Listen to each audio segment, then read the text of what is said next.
கேட்கணும் sir. Mathivanan sir, இதுவரையிலும் தாவேக்கா அப்படிங்கிற கட்சி பத்தி யாருமே பேசாம இருந்தாங்க. இன்னைக்கு முதலமைச்சரே குறிப்பிட்டு பேசுறாரு. புதுசா கட்சி தொடங்கணும், ஆட்சிக்கு வரணும், முதலமைச்சருடன் ஆகணும்னு உடனே கனவு காண்றாங்க. பகல் கனவு ஒருபோதும் பலிக்காது அப்படின்றாரு. இந்த விமர்சனத்தை நீங்க எப்படி பாக்குறீங்க சார்? திமுகன்றது ஒரு ஆலமரம் சார். அந்த ஆலமரத்தில் அப்பப்போ சில செடிகள் முளைக்க தான் செய்யும். அந்த முளைக்கிற எல்லா செடியும் நாளை காலை நான் ஆலமரத்தை வீழ்த்திடுவேன்னு சொல்ல தான் செய்யும். அதோட ஆசை அது நடக்குமா நடக்காதா? வரதுக்கு முன்னாடி காங்கிரஸ் ஒரு ஆலமரமா தான் இருந்தது தமிழ்நாட்டில். சொல்லி முடிச்சிடறேன், அதுக்கப்புறம் நீங்கள் கேள்வி கேளுங்க. ஆரம்பிக்கும் போதே கேள்வி கேட்டோம்னா டிவேட் ஆகிடும். அதாவது அப்போது நடக்குதா நடக்கலையான்றது காலம்தான் முடிவு பண்ணணும். நான் காலத்துக்கிட்டே அதுக்கு பதில் கொடுத்துட்றேன்.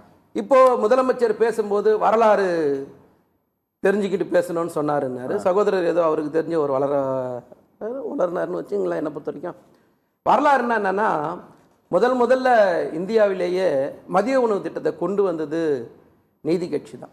அந்த நீதி கட்சியோட தலைவர்கள் தான் பின்னால் திராவிட கழக தலைவராக மாறினாங்க. அவங்க தான் திராவிட முன்னேற்ற கழக தலைவர்களாக மாறினாங்க.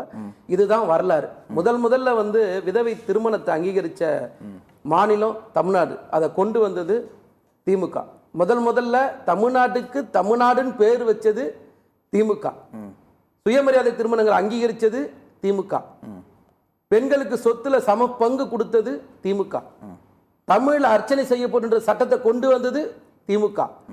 அனைத்து சாதிகளும் அர்ச்சனை ஆகலான்றது கொண்டு வந்தது திமுக. பெண் ஒதுவர்களை நியமித்தது திமுக.